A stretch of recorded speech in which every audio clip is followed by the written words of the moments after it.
Somewhere between the sun-drenched shores of Miami, the colonial streets of San Juan, and the island of Bermuda lies a stretch of the Atlantic Ocean that has haunted the human imagination for decades, a place where aircraft have vanished from radar without a distress call, where ships have been found adrift, engines running, meals still warm on the table, but not a single soul aboard.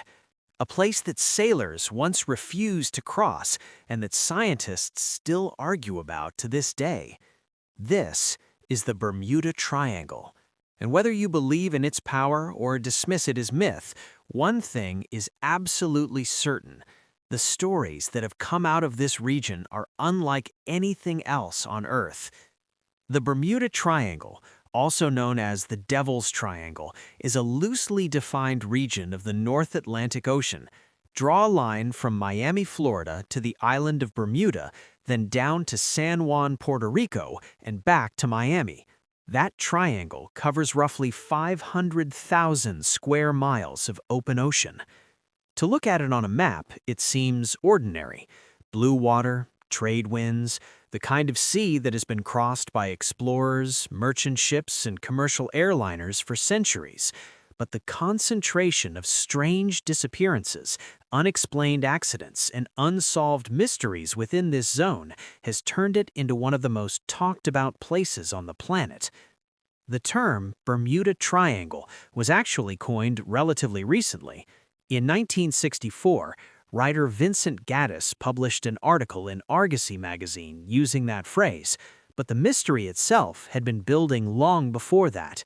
As early as 1950, journalist E.V.W. Jones was writing about a strange pattern of disappearances in this part of the Atlantic, and before him, sailors had whispered about these waters for generations. So what is it about this particular patch of ocean? What has turned this triangle into a legend? To answer that, we need to go back, deep into the history of vanished ships and lost aircraft, and follow the clues that history has left behind. The story, some argue, begins with Christopher Columbus himself. In October of 1492, as Columbus sailed through these waters on his historic voyage to the New World, his log recorded some deeply unsettling observations. He wrote of strange lights dancing on the horizon, a glowing flame that plunged into the sea. He noted erratic compass behavior, with the needle failing to point true north. He described the waters as unusually calm, yet the sky above them as agitated and strange. Were these the first recorded anomalies of the Bermuda Triangle? Columbus scholars debate this. Some say his compass deviations were simply the result of magnetic variation, a known phenomenon in that part of the Atlantic, where true north and magnetic north diverge. Others say the lights were nothing more than bioluminescent organisms in the water, or perhaps a meteor streaking across the sky. But the fact remains, even Columbus paused at these waters, and what came after him only deepened the mystery.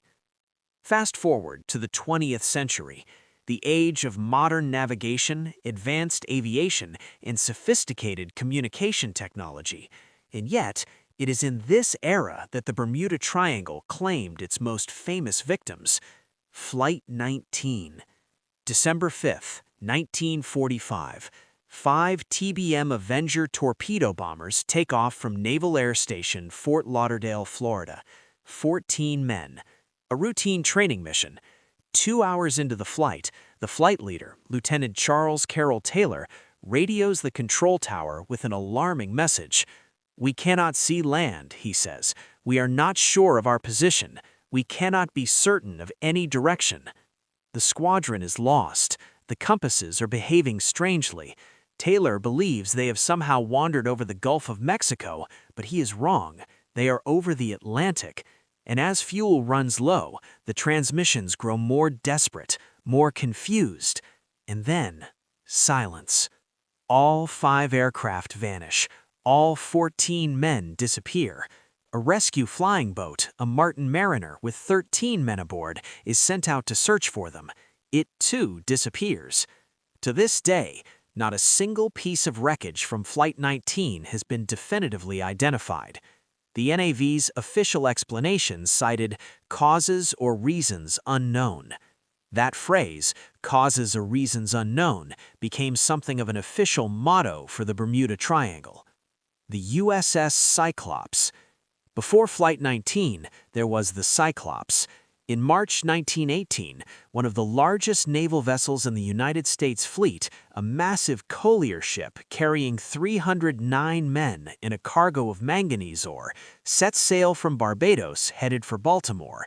It was never seen again. No SOS signal was ever received. No wreckage was ever found. No explanation has ever been confirmed.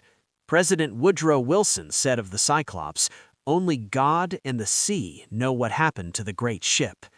The Star Tiger and the Star Ariel. In January 1948 and January 1949, two British South American aircraft disappeared on separate flights. Both were flying routes that took them through the Bermuda Triangle region. Both vanished without trace. The investigation into the Star Tiger concluded, in words that have since become famous, that some external cause was responsible, but that no known cause could be identified. The DC-3 of 1948. On the night of December 28, 1948, a Douglas DC-3 with 32 passengers and crew on board was approaching Miami. The pilot radioed the control tower. Weather was good. Visibility was fine. The aircraft was 50 miles south of Miami and everything was normal. And then, nothing. The plane never arrived. No bodies were recovered. No wreckage was found. A search of 310,000 square miles turned up nothing. These are not isolated incidents. These are a pattern. And patterns, as any scientist will tell you, demand explanation. Over the decades, dozens of theories have been put forward to explain the Bermuda Triangle. Some are rooted in science, some venture into the extraordinary, and some exist in that strange space between the two. Let us start with the extraordinary. Atlantis. One of the most enduring paranormal theories connects the Bermuda Triangle to the legendary lost civilization of Atlantis. The idea, popularized by psychic Edgar Cayce in the mid-20th century, is that Atlantis once occupied the floor of the Atlantic Ocean, and that the energy crystals that powered this ancient civilization still lie beneath the water, emitting beams of energy powerful enough to disorient electronic instruments, disable engines, and pull aircraft and ships to their doom. Cayce even predicted that evidence of Atlantis would surface near the Bahamas by the late 1960s, and then, in 1968, divers did discover something remarkable off the coast of North Bimini, a formation of flat limestone blocks arranged in a curved road-like pattern on the ocean floor. It became known as the Bimini Road, and it ignited fierce debate. Geologists say it is a natural formation, the result of beach rock fracturing along regular lines. Believers say it is the remnant of an ancient civilization. The debate continues. Alien abduction. Another theory proposes that the Bermuda Triangle is a zone of alien activity, a place where extraterrestrial craft use the deep ocean as a base of operations, and where ships and planes are not destroyed but abducted, their passengers subjected to study or transported elsewhere. This theory has inspired countless books, films, and television specials. It has never, of course, been proven, but the sheer unexplained nature of some disappearances, the total lack of wreckage, the absence of bodies, the complete silence of radio communications has kept this theory alive in the popular imagination. Time warps and dimensional portals. Some theories go even further, suggesting that the Bermuda Triangle contains some kind of anomaly in space-time, a portal or vortex that transports vessels and aircraft to another dimension, another time, or another place entirely. Proponents point to accounts from pilots who claim to have experienced sudden disorientation, a feeling of flying through a tunnel, and an inability to determine their position, only to emerge minutes later with their instruments showing impossible readings. One of the most frequently cited accounts is that of pilot Bruce Gernon, who in 1970 flew his aircraft directly into what he described as a tunnel of spinning clouds. He emerged from the cloud and found himself 100 miles ahead of where he should have been, with 30 minutes missing from his flight time. Was it an electronic fog, a time slip, or simply a very unusual meteorological event? Gernon himself believes it was something extraordinary. Now, let us look at what science has to say. Methane hydrates. One of the most scientifically credible explanations for ship disappearances involves methane gas. The seafloor of the Bermuda Triangle region contains large pockets of methane hydrates, frozen deposits of methane locked beneath the ocean floor. When these deposits destabilize, they release enormous bubbles of methane gas that rise rapidly to the surface. Laboratory experiments have shown that when a vessel is hit by a large methane eruption, the water around it becomes so saturated with gas bubbles that it loses its buoyancy. A ship that should float suddenly finds itself sitting in water that cannot support its weight. It sinks rapidly, without warning, and with no wreckage left behind to tell the tale, because the gas dissipates quickly and the turbulence destroys surface evidence. This theory could also explain aviation incidents. If a methane eruption is large enough, the gas could rise into the atmosphere and be ingested by aircraft engines, causing them to stall. Rogue waves. The Bermuda Triangle sits at the intersection of several major ocean currents, including the powerful Gulf Stream.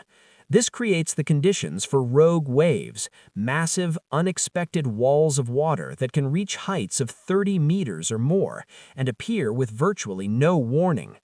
Rogue waves were once thought to be sailors' myth. Now we know they are very real.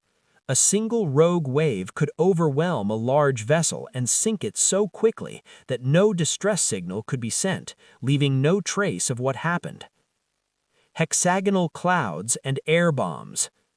In 2016, scientists studying satellite images of the Bermuda Triangle noticed something unusual: hexagonal cloud formations hovering over the ocean in the region. Meteorologists explained that these hexagonal clouds, also observed in the North Sea near the UK, can produce what are known as air bombs, blasts of wind that descend from the clouds and strike the ocean surface with enormous force. Wind speeds inside these blasts can reach 170 miles per hour, generating 30-foot waves and creating conditions catastrophic for both ships and low-flying aircraft. Then there is perhaps the most straightforward scientific argument of all: human error combined with the very real magnetic anomalies of the region. The Bermuda Triangle is one of only 2 places on Earth where a magnetic compass points to true north rather than magnetic north. This small but critical deviation can, and historically did, throw navigation off by enough to cause serious problems, particularly in the era before GPS. A slight misreading of a compass, compounded over a long journey, could lead a pilot or captain drastically off course, into dangerous weather, into shallow waters, into a vast empty sea with no landmarks. And the skeptical view. It is also worth noting that some researchers argue that the Bermuda Triangle mystery is, at least in part, a product of selective storytelling. In 1975, researcher Lawrence David Couchet published a landmark book titled The Bermuda Triangle Mystery, Solved, wherein he examined the documentary evidence behind each famous disappearance. His conclusions were striking. Many of the disappearances had occurred outside the triangle's boundaries. Some had occurred in perfect weather conditions that were later described as stormy. Some ships had simply been found, their disappearances resolved, but the resolutions had never received the same publicity as the original mystery. Lloyd's of London, one of the world's largest insurance markets, does not charge higher premiums for ships crossing the Bermuda Triangle. The U.S. Coast Guard does not classify it as a particularly dangerous region. The number of disappearances, when examined statistically, is not significantly higher than other heavily traveled ocean regions of similar size. And yet, the mystery endures. Perhaps the most fascinating question is not what is in the Bermuda Triangle, but why we need there to be something in it. Human beings are pattern recognition machines. We evolved to find meaning in randomness, danger in coincidence, and story in silence. The sea has always been the great unknown, vast, deep, and indifferent to human life. Long before the Bermuda Triangle had a name, the sea was a place of monsters, of sirens, of gods who could swallow fleets whole. The Bermuda Triangle gives shape to something ancient in us, the fear that the world is not fully knowable, that there are forces beyond our understanding, and that the line between here and gone can be crossed without warning, without explanation, and without return. Every pilot who flies over it, every sailor who crosses it, carries a small weight of awareness, a slight tightening of attention, a glance at the instruments, a quiet acknowledgement that these waters have secrets. Whether those secrets belong to science or to something else entirely, that is a question that has never been fully answered. The Bermuda Triangle. 500,000 square miles of ocean, hundreds of ships, dozens of aircraft, thousands of lives, and at the center of it all, silence. Some say it is geology, methane and rogue waves and magnetic anomalies. Some say it is human error, amplified by the unforgiving sea. Some say it is something that our instruments cannot measure and our science cannot yet explain. But perhaps the truest thing we can say about the Bermuda Triangle is this. In a world where almost every question has an answer, where satellites map every inch of the planet and sensors reach the deepest ocean floors, here, in this triangle of blue water and open sky, the answer remains elusive. And in that elusiveness lives something rare and powerful, a genuine mystery. Thank you for watching. Stay tuned for next video.